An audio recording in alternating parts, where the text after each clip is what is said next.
And I would think about this, because I'll tell you what it is that you need to do to be successful. Some of these things aren't so malleable, but others are things that you can work on.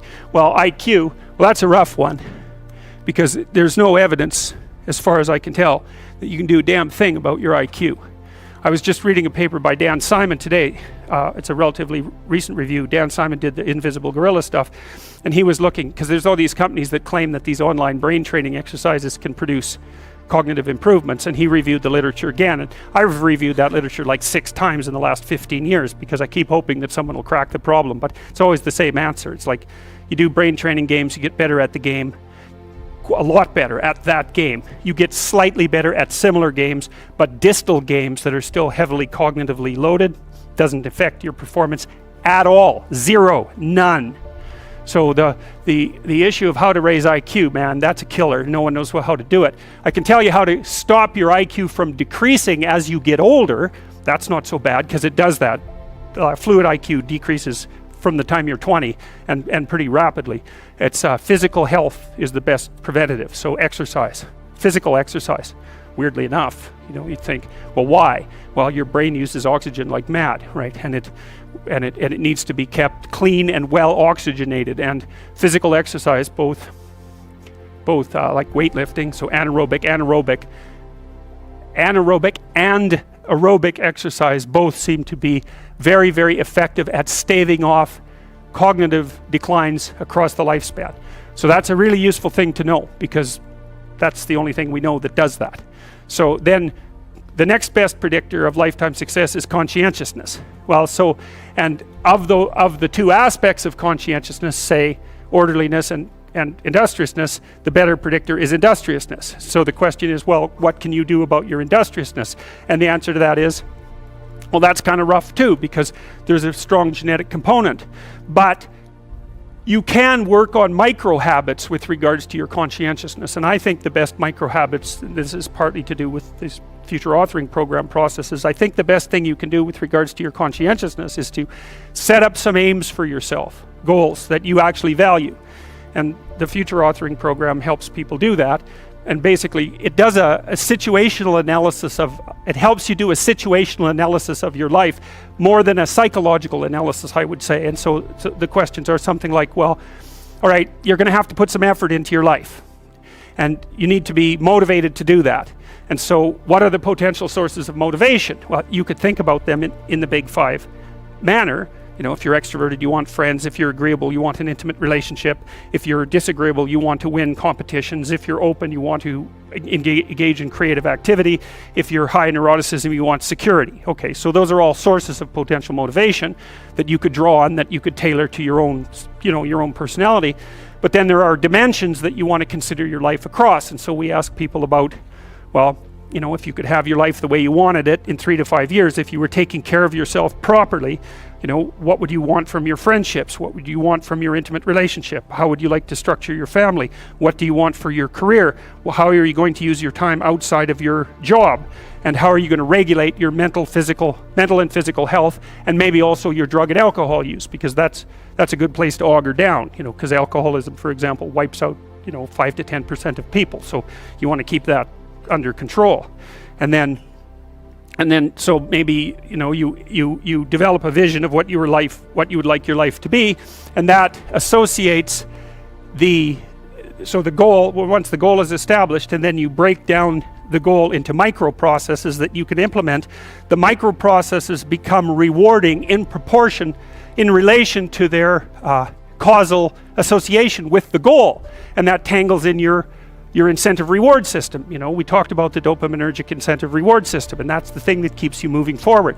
And the way it works is that it works better if it produces positive emotion when it can see you moving towards a valued goal. Okay, well, what's the implication of that?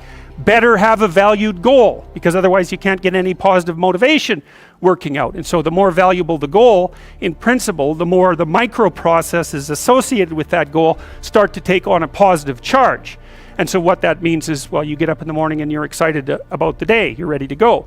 And so as far as I can tell, what you do is you specify your long-term ideal. Maybe you also specify a place you want to stay the hell away from, so that you're terrified to fail as well as excited about succeeding, because that's also useful. You specify your goal. You do that in some sense as a unique individual. You want to specify goals that make you say, oh, if that could happen as a consequence of my efforts, it would clearly be worthwhile. Because the question always is, why do something? Because doing nothing is easy. You just sit there and you don't do anything. That's real easy. The question is, why would you ever do anything?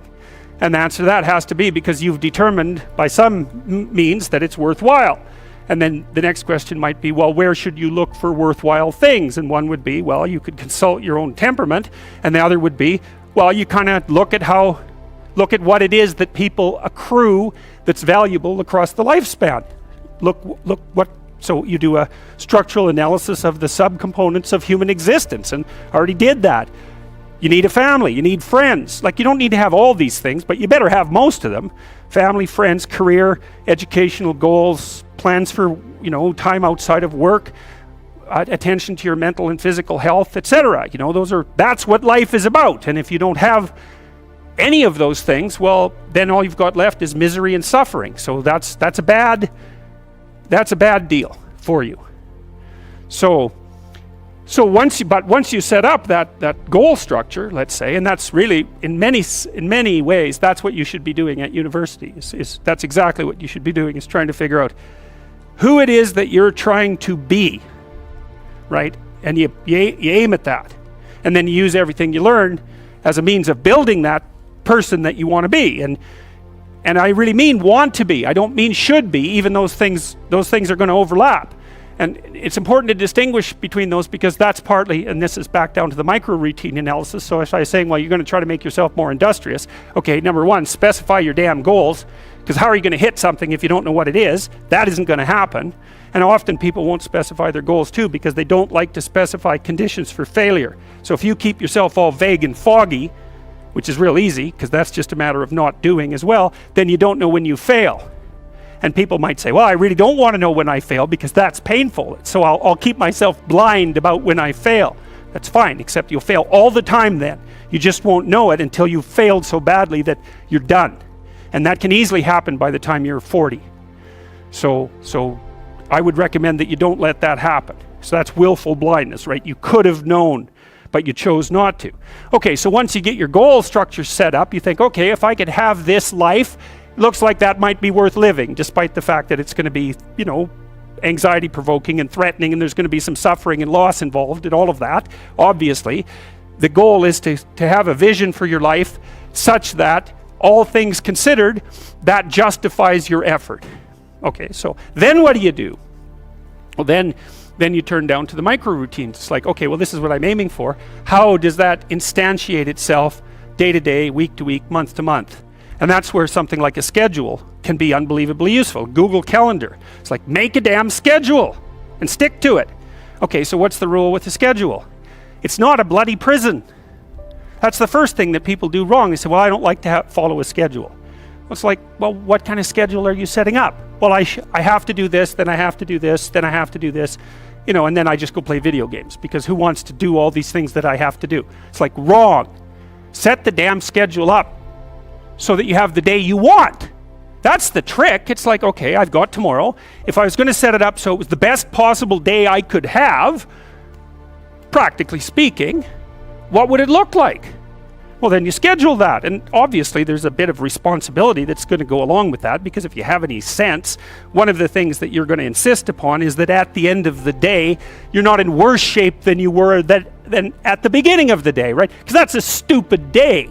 If you have a bunch of those in a row, you just dig yourself a hole and then you bury yourself in it. It's like, sorry, that's just not a good strategy.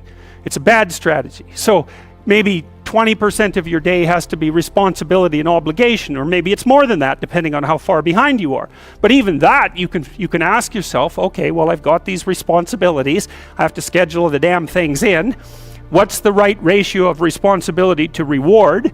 And you can ask yourself that, just like you'd negotiate with someone who is working for you. It's like, okay, you got to work tomorrow. Okay, so I want you to work tomorrow. And you might say, okay, well, what are you going to do for me that makes it likely that I'll work for you? Well, you could ask yourself that, So maybe you do an hour of responsibility, and then you play a video game for 15 minutes. I don't know, whatever turns your crank, man. But you know, you have to negotiate with yourself and not tyrannize yourself like you're negotiating with someone that you care for, that you would like to be productive and have a good life. And that's how you make the schedule. It's like, and then you look at the day and you think, well, if I had that day, that'd be good. Great.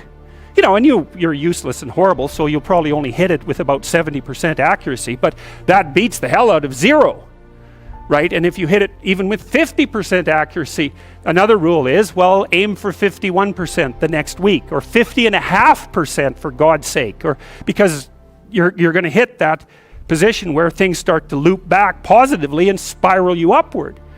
And so that's one way that you can work on your conscientiousness, is plan a life you'd like to have. And you do that partly by referring to social norms. That's more or less rescuing your father from the belly of the whale. But the other way you do that is by having a little conversation with yourself about, as if you don't really know who you are, because you know what you're like. You won't do what you're told. You won't do what you tell yourself to do. You must have noticed that. It's like you're a bad employee and a worse boss, and both of those work, you know, for you. You don't know what you want to do, and then when you tell yourself what to do, you don't do it anyways. You should fire yourself and find someone else to be.